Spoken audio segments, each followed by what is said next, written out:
So magandang araw mga kabaksing. Kasado na po ang bakbakan na magaganap bukas sa Korakuen Hall, Tokyo, Japan, kung saan sasabak ang ating pambato sa featherweight division na si Rodix Piala kontra sa pambato ng Japan na tumalo ni Santisima noon na si Kenji Fujita. Sa weigh-in na ginanap kanina mga kabaksing ay kapwa-pasok ang dalawa kung saan tumimbang ang ating pambatong si Piala ng 59.9 kilos. Samantalang ang pambato ng Japan na si Kenji Fujita ay 59.95 kilos. Ang nasabing laban ng dalawa mga kabaksing ay para sa WBO Asia Pacific Featherweight Championship.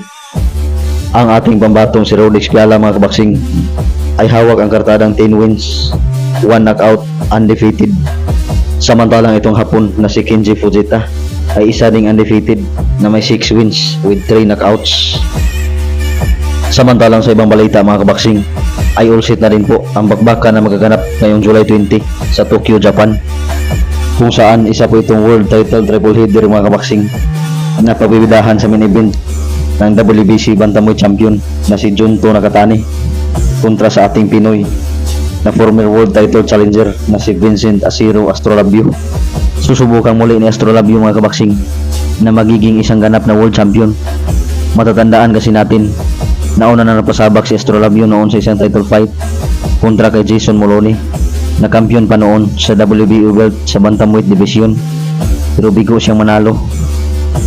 Samantalang sa common event sa nasabing bakbakan mga kabaksing ay itataya ni WBO Junior Bantamweight World Champion Koshi Tanaka ang kanyang titulo kontra sa tinalo na noon ni Jerwin Angkahas na isang Mexicano na si Jonathan Titan Rodriguez. Samantalang sa iba pang undercard mga kabaksing ay mapapalaban din ang isa pang Japanese boxer na si Rico Kano para sa bakanting WBO flyweight title kontra kay Anthony Olasquaga.